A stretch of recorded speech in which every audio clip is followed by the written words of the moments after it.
꿈이 산산조각 날 때에도 라는 제목으로 함께 말씀 나누도록 하겠습니다. 오늘부터 룻기 말씀 함께 살펴보려고 하는데요. 룻기는 1장부터 4장 굉장히 짧은 성경이지만 굉장히 많은 내용을 담고 있습니다.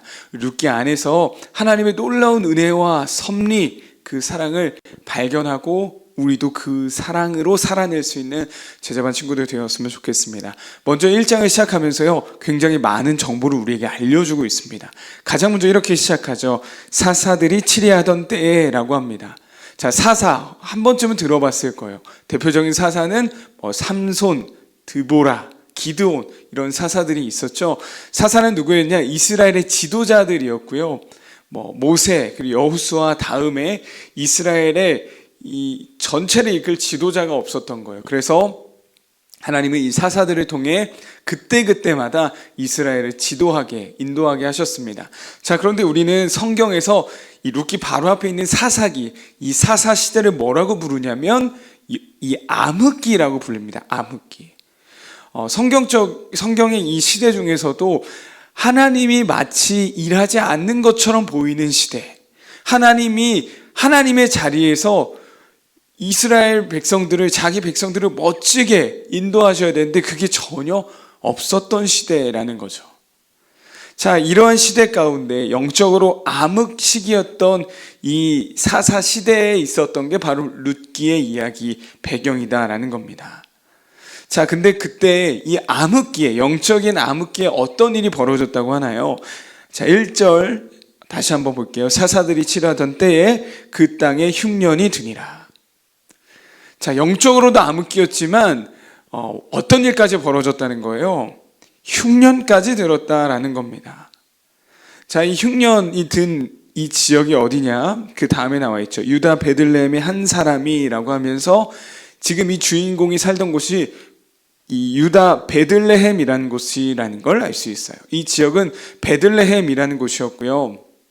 베들레헴이라는 지역의 이름의 뜻 자체가 어떤 뜻이냐면 떡집입니다. 떡집.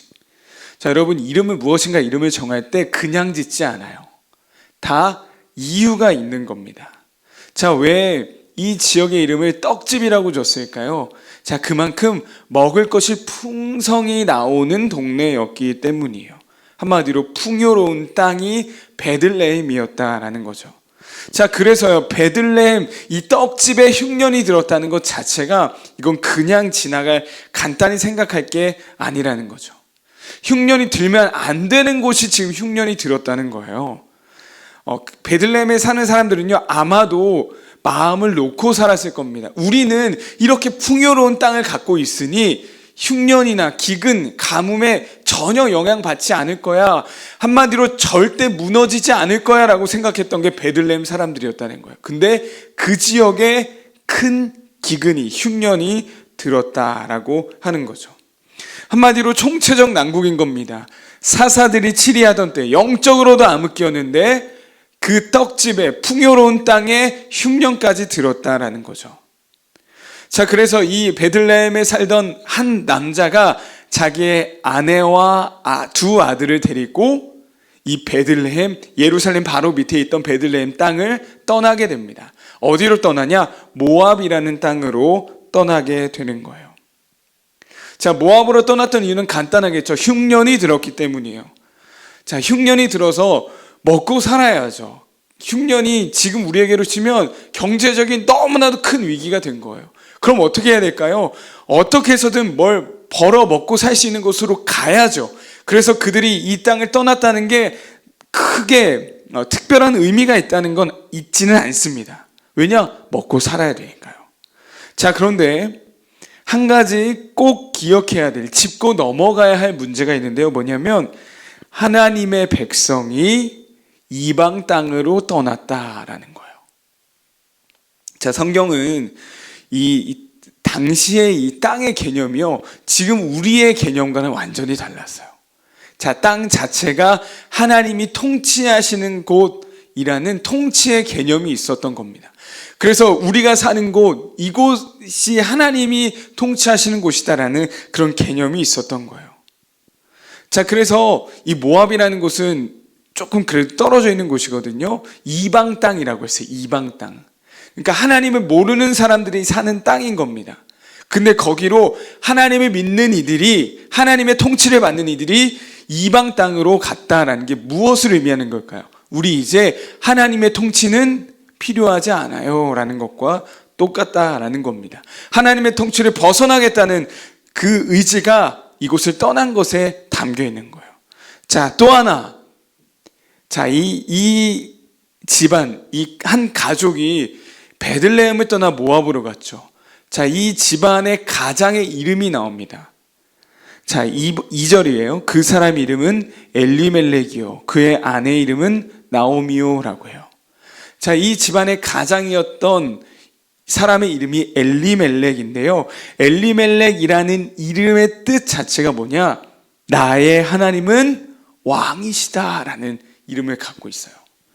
자, 목사님도 아마 목사님 아들들의 이름을 어떻게 졌는지 한번 소개했던 것 같은데, 자, 아들의 이름을 이렇게 지었다. 나의 하나님은 왕이십니다 라는 뜻을 가진 뜻으로 아들의 이름을 지었다. 그 집안 자체가 믿음의 집안이라는 걸 알 수 있어요.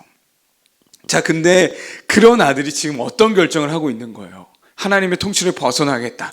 이방 땅으로 먹고 살려고 하나님의 통치를 벗어나겠다라는 걸 보여주고 있는 거죠. 자, 이것은 당시 이 엘리멜렉과 나오미의 신앙의 상태를 보여주기도 하는 겁니다.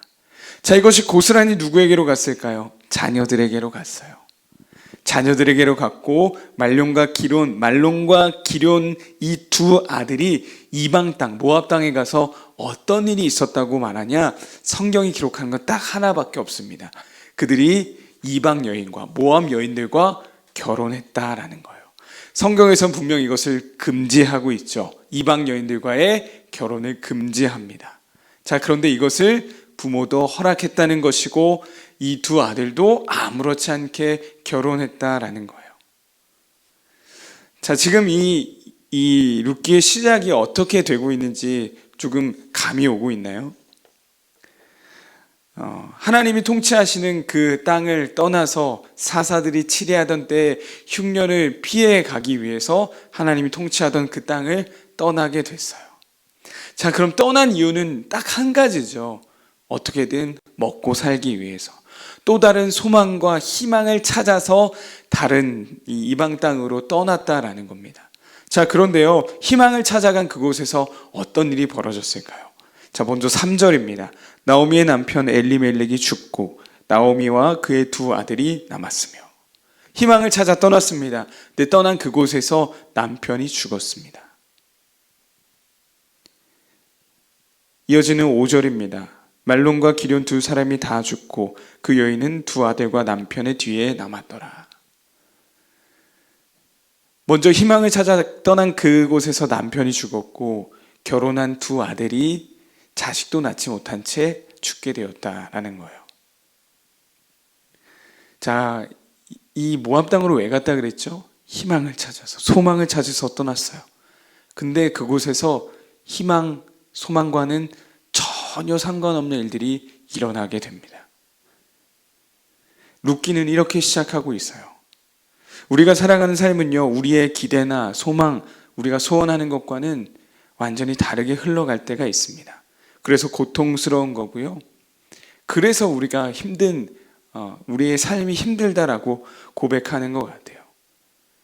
그러나 그럼에도 불구하고 우리가 한 가지 확실하게 붙들어야 하는 것이 있습니다. 무엇이냐면 그 가운데서도 하나님은 여전히 우리와 함께 하시고 이 모든 걸 다스리고 계신다라는 거예요. 룻기의 시작은 너무나도 어둡습니다. 사사시대였고 떡집에 떡이 없고, 그래서 하나님의 통치를 벗어나서 행복을 찾아갔지만 남편이 죽고 두 아들이 죽었어요. 너무 어둡습니다. 그런데요, 이 룻기의 시작이 그랬지만 룻기의 마지막에 가면 어떤 일이 벌어지냐면 우리가 상상할 수 없었던 일들을 하나님이 이루어내세요. 룻기가 보여주는 메시지가 뭘까? 이 서론에 다 담겨 있습니다. 우리의 생각으로 봤을 때 절망이고 어두워 보여도 여전히 하나님은 그곳에서 통치하시고 다스리고 계신다라는 거예요. 룻기라는 성경을 통해서 우리에게 보여주고 계신 것입니다. 저도 그렇고 우리 친구들의 삶 가운데도 그렇고요. 진짜 마치 정말 하나님이 살아계신 게 맞나 라는 생각이 들 때도 있습니다. 우리 지난 제자반 수업 도중에 우리 주기도문 지금 하고 있잖아요. 하나님의 뜻이 하늘에서 이루어진 것 같이 땅에서도 이루어지기 원합니다 라는 이 부분을 다룰 때 이런 질문을 했었어요.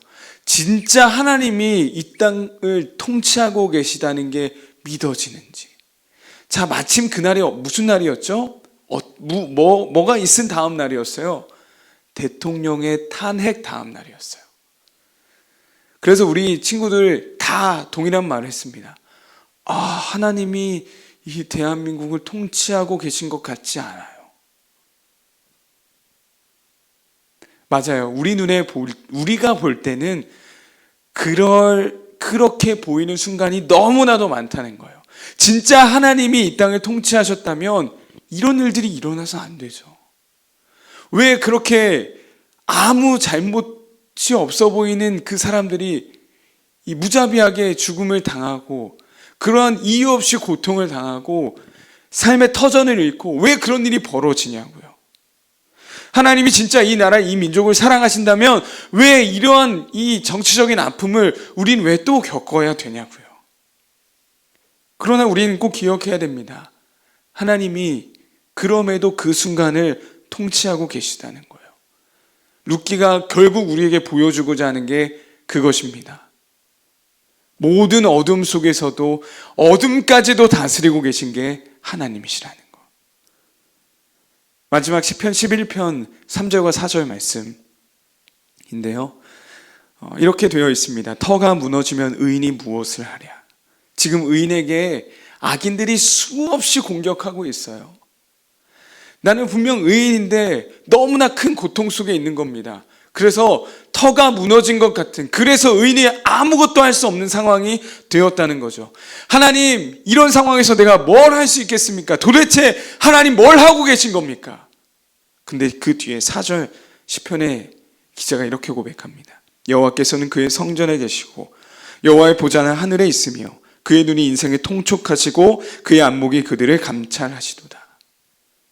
아무것도 할 수 없어 보이는 그 상황, 하나님도 다스리시는 것 같지 않은 그 상황, 근데 하나님은 어디에 계시대요? 여호와께서는 그의 성전에 계시고 여호와의 보좌는 하늘에 계시다. 그리고 그곳에서 여전히 하나님은 모든 것을, 모든 인생을 통촉하시고 감찰하고 계시다라고 해요. 우리는 어두워 보이지만, 우리는 어둠이라고 생각하지만 하나님은 여전히 하나님의 자리에서 하나님의 일들을 하고 계시다는 거예요. 이것이 우리의 고백될 수 있기를 소망합니다. 답답하죠. 어렵죠. 힘들죠. 왜 이것을 계속 감당해야 되는지 이유도 잘 모르겠죠. 도대체 하나님은 어디에 계신 것 같은지. 그럴 때마다 꼭 기억합시다. 하나님은 여전히 하나님의 자리에서 하나님의 일을 하고 계십니다. 이 믿음을 가지고 우리가 오늘도, 그래서 우리가 오늘도 믿음으로 살아가야 되는 거예요. 하나님 여전히 살아계시기에, 하나님 여전히 역사하시기 때문에, 그래서 우리는 믿음으로 살아갈 이유가 있는 겁니다. 룻기를 시작합니다. 어둡지만, 고통이지만 그 가운데 하나님 여전히 살아계셔서 통치하고 계심을 기억하며 그 하나님이 여전히 나의 삶 속에서도, 우리의 삶 속에서도, 또한 온 열방 가운데서도 일하고 계심이 다시 한번 확신되어질 수 있기를, 그래서 우리도 그 하나님을 향한 고백으로 나아갈 수 있기를 간절히 소망합니다.